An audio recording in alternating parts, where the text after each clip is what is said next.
건설 근로자 또는 일용 근로자의 실업급여에 대해서 말씀드리겠습니다. 오늘 내용은 일반 시민들이 실업급여를 받기 위해서 실제 적응할 수 있는 방법과 절차, 그것을 말씀드리고 또 그 관련법의 취지를 이해하기 위해서 하도 지은 것이 많아갖고 그것을 또 설명을 드려야지만이 이해를 하는 것이기 때문에요. 좀 오늘 내용이 길어질 수도 있겠습니다. 먼저 실무적인 부분, 실업급여를 받기 위한 가장 중요한 부분을 말씀드리고 본론으로 들어가도록 해보겠습니다. 실업급여를 받기 위해서는 일용 근로자는 1년 6개월 동안 180일 이상을 일을 해야 됩니다. 말하자면 지금으로부터 1년 6개월의 기간 동안 180일 이상, 1년 6개월이면 18개월인데요. 한 달 평균 10일 이상이 일용 근로자로 일한 기록이 고용보험을 가입한 기간이 세무서에 신고가 돼야지만이 실업급여를 받을 수 있는 조건이 됩니다. 그리고 나서 일용 근로자의 경우에 있어서는 실업급여를 신청한 게시일에 한 달 전에 근로 내용이 10일 미만이 돼야 됩니다. 그것이 뭔 말이냐? 오늘 내가 실업급여를 신청을 했다 그러면 오늘로부터 한 달 전까지 일한 날짜가 10일이 안 돼야 된다는 것입니다. 하루가 될 수도 있고요. 9일이 될 수도 있습니다. 그리고 또 하루도 일을 안 할 수도 있습니다. 일용 근로자는 한 달에 일을 규칙적으로 할 수가 없이 일이 있을 때만 나가게 되고 하다 보니까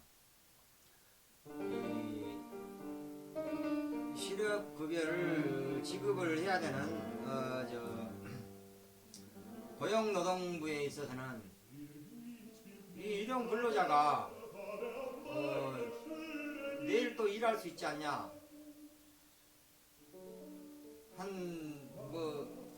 일주일 쉬다가도 또 하루 일할 수 있고 2주일 쉬다가도 하루 일할 수 있다. 그것이 일용 근로자다. 그렇기 때문에 실업급여를 받을 수 있는 제한이 안 된다. 적어도 20일 동안은 놀고 있어야지만이 이 실업 상태라고 볼 수 있는 것이다. 일용 근로자는. 일반 사업장 근로자의 경우에 있어서는 퇴직한 날짜로부터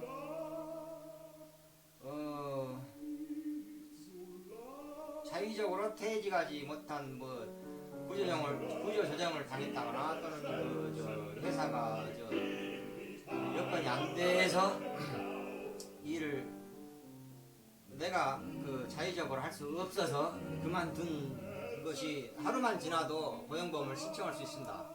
그러나 일용 근로자는 그렇게 보지 않아요. 일용 근로자는 며칠 놀았다가 다시 일하고 하기 때문에 최소한 일용 근로자는 20일 정도는 놀고 있어야지 실업 상태로 봐야 된다. 그 말의 의미가 신청한 날짜로부터 한 달 전에까지 기간을 다 포함해서 10일 미만의 근로 기준을 가져야 한다는 것입니다. 그렇기 때문에 건설 근로자나 일용 근로자는 자기가 일을 자의적으로 못하고 쉬었을 경우에 적어도 일을 마친 날짜로부터 20일이 지나야 실업자로서 인정을 받을 수 있는 것입니다. 그렇게 해석을 해야 됩니다. 거기에 대한 인터넷 해석이 인터넷에 뭐 여러 가지 게시글들을 다 읽어봐도 그런 자세한 내용이 없더라고요. 제가 찾기가 힘들더라고요. 그래서 제가 지금 그 부분에 대해서 말씀드립니다. 자세하게 말씀드려서 내가 지금 오늘 일을 건설 근로자로서 그만두게 됐다. 근데 앞으로 당분간 일을 못할 것 같다. 그런데 내가 그 건설 근로자로서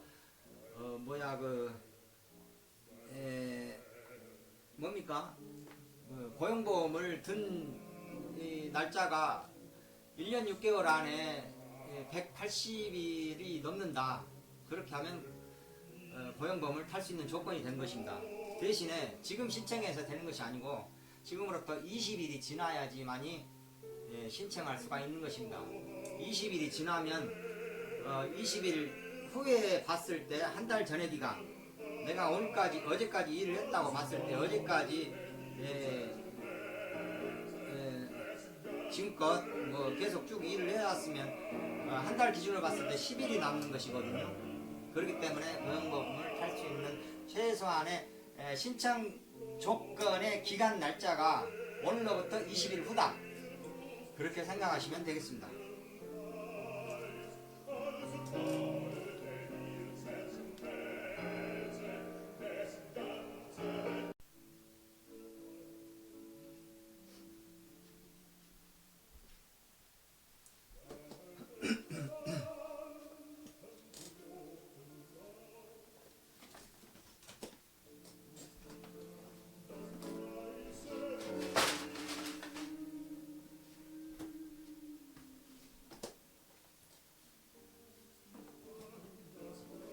아파트 현장에서 일하는 기술자나 기공이라고 그러죠.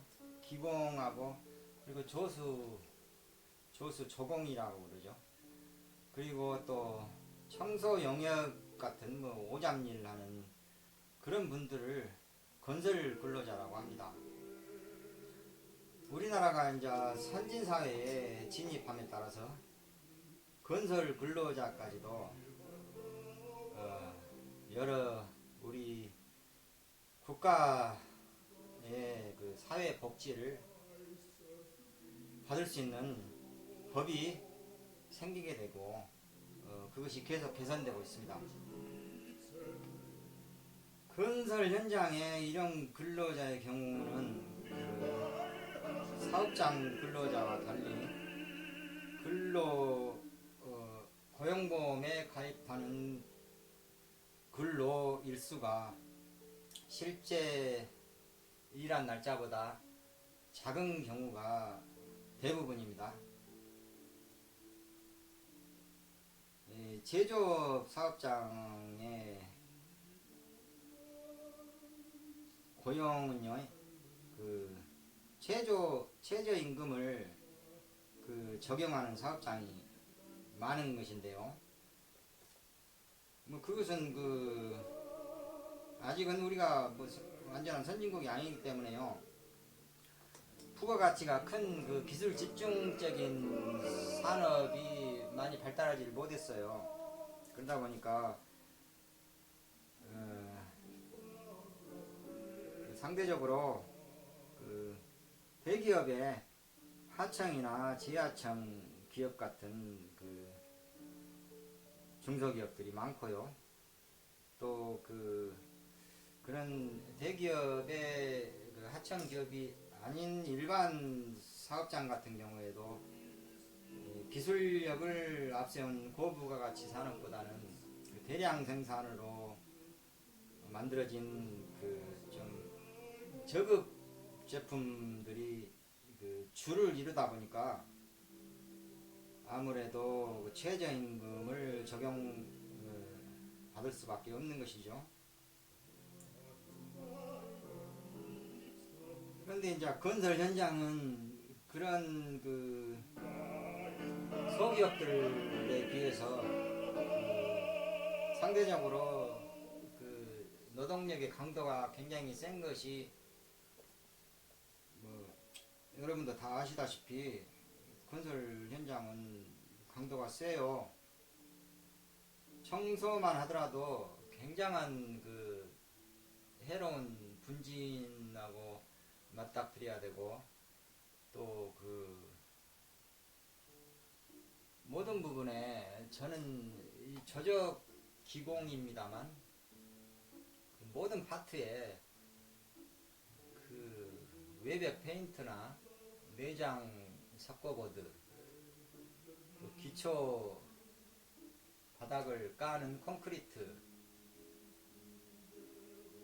또 형틀을 콘크리트를 붓는 형틀이라든가 또 그 미장을 벽돌에 외부를 마감하는 미장 타일 화장실에 타일을 바르는 것들 방술 방술을 하는 부분들 그라인딩 같은 그런 것들은 힘이 많이 든 부분도 상당히 많고요. 또 환경적인 그 분진 같은 해로운 것을 많이 맞는 경우가 많습니다. 그러다 보니까 그 거기서 일하는 노동자들은 최저임금이라면 뭐 하루에 그 10만 원이 한참 못 되는 금액이죠. 그런 돈을 받고 일할 수는 없는 것이죠. 그래서 대부분이 15만 원부터 25만 원 정도의 그 하루 단가를 형성하게 되는 것입니다. 그렇기 때문에 그 고용하는 건설 업체 측에서도 그 인건비 부담이 어마어마하게 센 것이고요. 고용보험뿐만이 아니라 산재보험이나 또 그 근로를 건설 노동자가 한 달에 20일 이상 25일 그 정도 평균 일한다고 했을 때 휴무수당까지도 지급해야 되고요. 또 뭐 의료보험 또 국민연금 그런 여러 가지 또 건설 근로자도 지금은 퇴직 공제 회비가 있어가지고요 하루에 5,000원 가까운 돈을 또 그 고용하는 입장에서 지급을 해야 됩니다.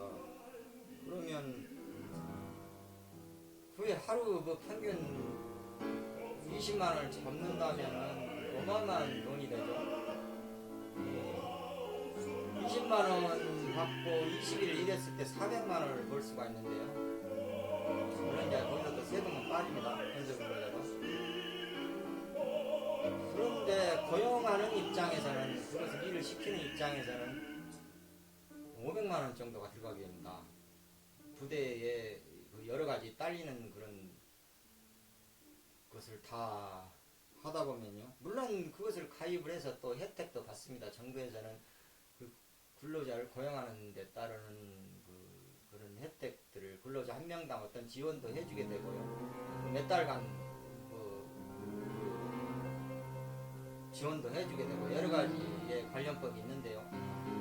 근데 그것이 또 다 그 건설 현장 같은 경우는 뭐 짧은 경우는 뭐 몇 달 안에 끝나는 조그마한 현장도 있는 것이고 뭐 길어봐야 2년 정도 되는데요. 그런 것을 또 신고하고 또 정확하게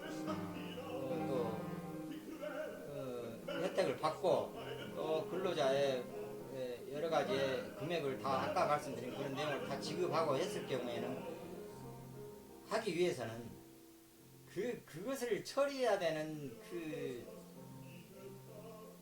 그 실무를 보는 그 사무원의 인건비도 상당히 커요. 쉬운 일이 아니에요. 관공서를 수없이 드나들고 신청을 받고 또 신청을 받는다고 다 되는 것도 아니고 합당한 조건에 있어서 여러 가지 까다로운 조건을 다 충족시켜야 되고 그런 여러 가지 때문에 건설 현장에서는 대부분이 물론 건설 현장이 그 직접적으로 고용하는 인원은 관리자들 뿐이고요. 파티별로 내장을 담당하는 내장 부분이나 또는 콘크리트 형태를 담당하는 부분이나 또는 저적 그 벽을 쌓는 것이라든가 경량 철골이라든가 그런 부분을 담당하는 세부 파트를 하청을 주게 됩니다. 그럼 그 하청에 각각 그 단종 업체들이 입찰을 해서 그 현장에 일을 하게 되고요.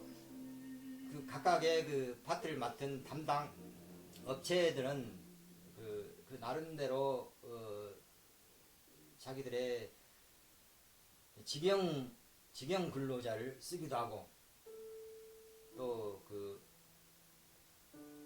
많은 부분을 그 하청을 하게 됩니다. 어떤 개인한테 하청을 주는 것이죠. 택배가 지금 차를 한 대 사서 들어오면은 택배 할당량을 주고 거기에 대한 그 수당과 뭐 여러 가지 계산해서 임금을 주지 않습니까? 그런 식으로 건설업체의 그 하청 업체에 있어서도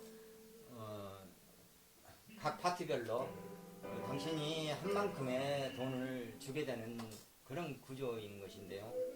그게 이제 그 현재 우리나라가 당면한 그 급속한 선진화의 시대에서 그 실제 그 노동 현장과 정부의 정책과 조율을 해 나가고 있는 부분입니다. 앞으로 계속해서 뭐 1, 2년, 3년, 5년, 10년 후에 우리도 역시 선진 뭐 사회로 이제 진입을 해 나가는 과정에 지금 과도기인 것이죠. 그런 상태이기 때문에 그것을 저는 이해를 해야 된다고 생각을 합니다. 저는 이제 조적의 기공인데요. 작년에 노임 단가표를 보면은 대략 19만원 정도 되는데요. 하루 일당이 19만원 정도 됩니다. 이 노임 단가표는 어디서 만드냐? 이거는 대부분이 그 기업에서 만듭니다. 대기업의 수뇌부들이 대기업이라는 것이 사실은 자기들의 그 생산 품목을 자기들의 정직원 가지고 만들 수 있는 체계가 아니에요. 지난번 50년 동안의 고독이라는 부분에서 조금 언급을 했는데요. 대기업은 이 생산 부분의 90%를 하청기업에 맡기고 있습니다. 그리고 그 90%의 하청기업도 정의 하청기업이 아니라 또 그 하청기업들도 다시 또 재하청기업에 있어서 세부적인 그 부속들을 만들어서 공급하고 있는데요. 그런 것들이 이 노임 표준 단가표에 영향을 많이 받습니다. 최종적으로 대기업에서 생산하는 제품 하나의 경우에 있어서 이 제일 밑바닥에서 생산하는 근로자 임금이 상당 부분 그 단가에 영향을 많이 미치기 때문에요. 이것은 제가 아는 한도 내에서 말씀드리자면 솔직히 정치적인 문제입니다. 제가 정확한 자료는 없어요. 저는 이제 추측으로 하고 여러 가지의 제가 습득했던 인터넷의 자료를 통해서 추측을 하는 것일 뿐입니다. 노임 단가표는 대기업에서 정하고 있습니다. 그 단가표가 조적의 경우에 19만원인데요. 저는 일을 할 때 하루 한 달 평균 24일, 5일 정도 일을 합니다. 일을 빼고 거짐 모든 날짜를 일을 하는데요. 그렇다 보면 25일에 19만원이라는 돈은 뭐 500만 원이 조금 안 되는 돈인데 상당히 큰 돈이죠. 그런 돈이 이 건설 현장 기공의 평균 보수라고 생각하시면 됩니다. 열심히 일하시는 분들은 어떤 파트를 막론하고 뭐 100만 원 정도 더 버시는 분도 있고 덜 버시는 분도 있지만 대략 그 정도까지도 벌 수 있습니다. 그러나 건설 현장은 뭐 짧게는 몇 달 단위로 끊어질 수가 있고요. 길게는 1년, 2년까지도 할 수 있습니다. 한 아파트가 지어지기 위해서 2년이 걸린다면 한 파트에 들어가서 일하는 노동자들은 보통 6개월 이상씩 일하게 됩니다. 벽돌을 쌓는 사람들이 6개월 일하고 나가면 미장을 일하는 사람들이 한 7개월 일하면서 미장을 끝내고요. 거기다가 또 방수를 일하는 사람들이 한두 달 후까지도 또 다시 거기다 방수를 채웁니다. 방수를 채우면 거기에 내장 파트를 담당하시는 분들이 또 단열재를 채우게 되고요. 한두 달 후에 또 한두 달 후에는 거기에 석고보드를 채우게 되고요. 또 한두 달 후에는 청소를 하게 되고 벽지를 바르고 또 마지막 외관 펜트를 마감하게 되고 또 그 아파트 사이에 있는 조경도 하게 되고 아스팔트도 깔게 되고요. 또 주차장, 지하 주차장에 그 금도 그리고 에폭시 마감도 하게 될 것입니다. 그런 식으로 그 건설 근로자들은 자기 파트에서 2년 정도의 공사 기간을 가진 파트라면 평균적으로 6개월 정도 한 현장에서 일하게 됩니다. 상당히 그 열악한 환경이죠. 쉬지 않고 이 현장에서 저 현장으로 그 옮길 수 있는 분이 있는 반면에 저같이 저는 기관지가 상당히 안 좋아서 겨울에는 좀 쉬게 되는데요. 저 같은 경우는 일이 많이 끊기게 됩니다. 신뢰성이 없죠. 계속해서 일을 소개해 주려고 해도 내가 자의적으로 일을 못하는 기간이 1년 중에 생기게 되기 때문에 저는 항상 일을 할 수는 없습니다. 그래서 그 따뜻한 날 열심히 일해서 돈을 모아놓고 또 겨울에는 또 휴가가 아닌 휴가를 참 보내게 되는데요. 보시다시피 이렇게 맨 술만 처먹고 이렇게 있게 됩니다. 그런데 일단은 끊고요.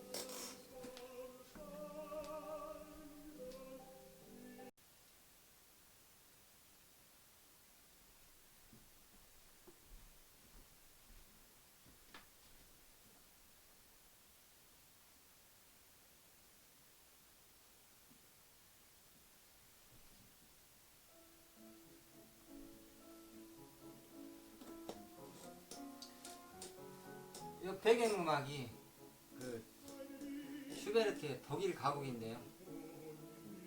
왜 내가 이렇게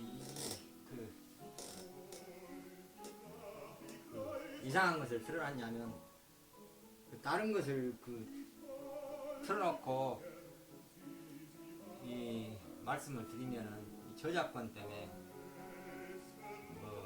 제가 지금 제작한 영상이 조회수가 많아가지고 선전이 들어오면은 그 저작권 갖고 있는 음반 회사한테 다 가버립니다. 물론 이것이 조회수가 10만 회가 되고 구독자가 제가 1000명이 넘고 해야지만이 돈 천연원이라고 유튜버에서 받아먹을 테지만 그래서 오늘 실험을 한번 해봤습니다. 지난번에 배경음악으로 작게 들어가는 음악도 어떻게 유튜브 컴퓨터가 알아챘는지 아니면 명목상으로는 누가 신고를 했다 그러는데 그 어마어마한 음악을 누가 내 영상 조회수가 말해봐야 100명인데 그 100명 중에서 그 음악을 아는 분들이 듣기가 확률적으로 굉장히 힘든 것이라요. 유튜브의 프로그램이 그 음악의 신호를 캐치해서 아마 저작권을 판단을 한 것 같아요. 그래서 한번 오늘은 그 외국의 망한 회사에서 녹음한 그 음질 좋은 그 곡을 틀다 보니까 이렇게 좀 어려운 클래식 가곡을 틀게 됐습니다. 아까 말했던 건설 근로자의 실업급여에 대해서 다시 한번 들어가 보겠습니다. 지금까지 말한 그 내용 때문에 건설 근로자들은 실제 한 달에 20일이나 25일 일했다 해도 고용보험을 가입하는 신고 기간이 평균적으로 하루에 8일 정도, 9일 정도 될 것입니다. 그렇다면 8일, 9일을 일해서는 18개월 동안 180일을 충족하지 못합니다. 한 달 평균 10일이 돼야지만이 180일이 되는데요. 8일, 9일 되니까 그것이 안 되는 것이죠. 그러면 18개월이 아니라 19개월, 20개월 동안 180을 채울 수가 있는데요. 그럼 또 나가리가 되는 것입니다. 실업급여를 탈 수 있는 조건이 안 되는 것이죠. 그런 현실적인 상황을 아시면 좋겠습니다. 그리고 또 이제 건설 현장에서 직영으로 일하시는 분이 있을 겁니다. 일당을 받고 고정적으로 어떤 팀에 소속돼 가지고 고정 일을 하시는 분들이 있어요. 그런 파트도 있고요.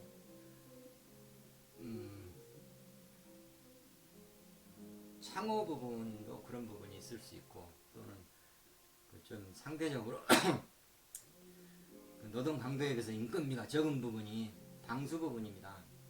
방수 부분은 이제 쪼그려서 앉아야 하는 그 공정이 많기 때문에 나이 드신 아주머니들이 일을 많이 하게 되는데요.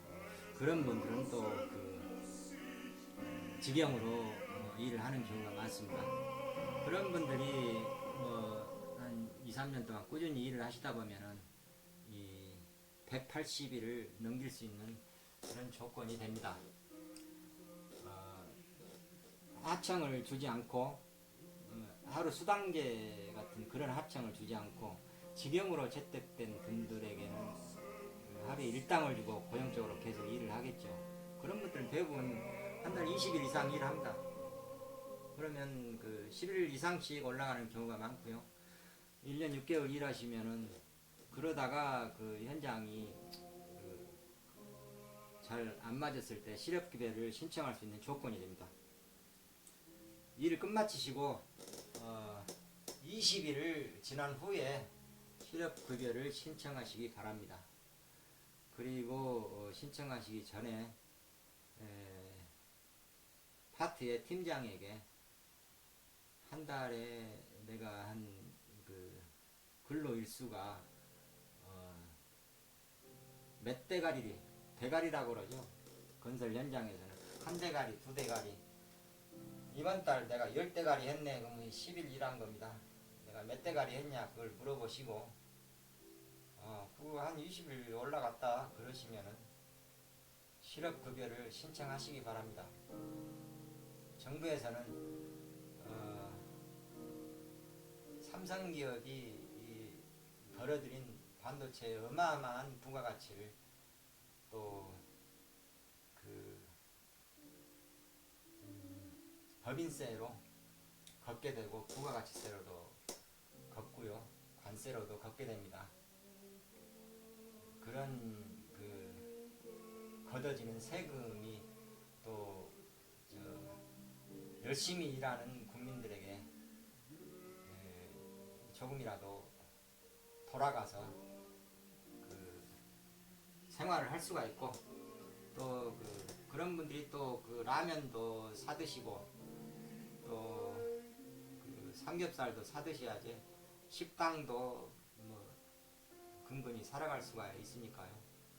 부자들만 서기 위해서는 자영업이나 또 많은 싼 제품을 파는 중소기업들이 살아남을 수 없을 것입니다.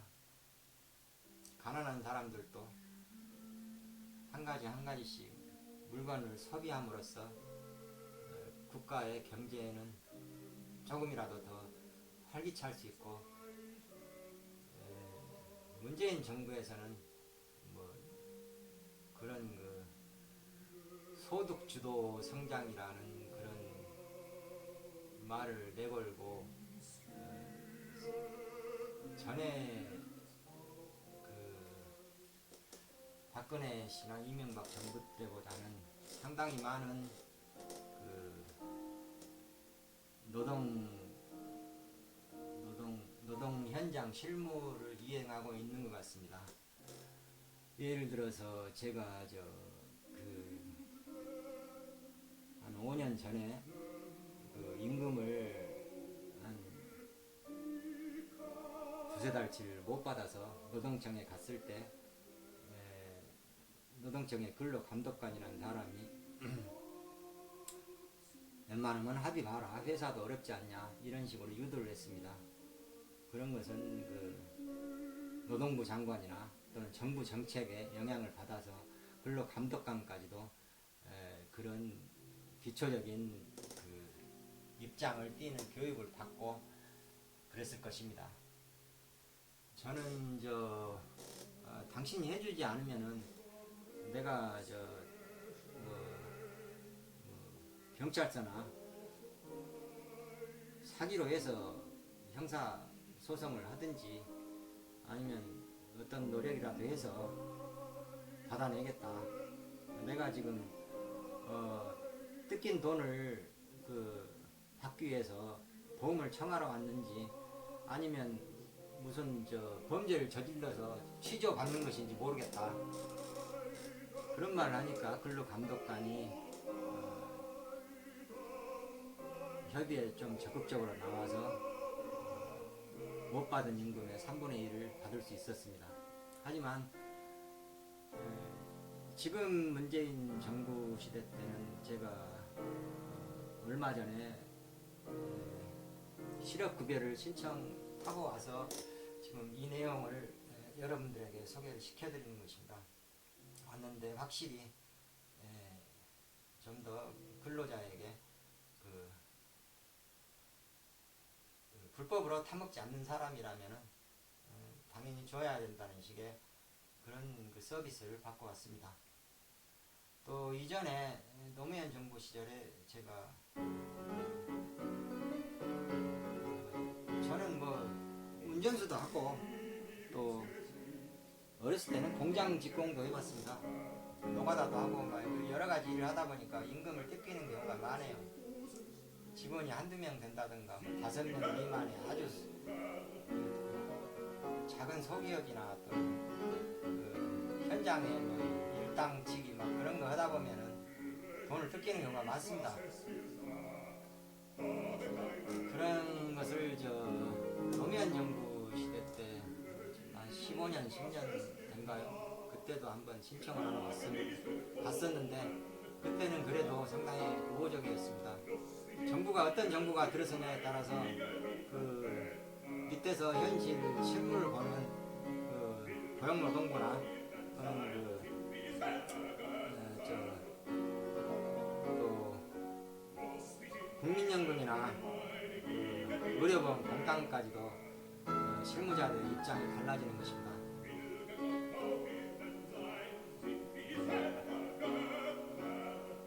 그렇지만 그렇다고 해서 제가 자유한국당 분들을 다 무조건 싫어하지는 않아요. 그분들도 나름대로 한국의 많은 정책에 의해서 노력하는 부분들이 많습니다.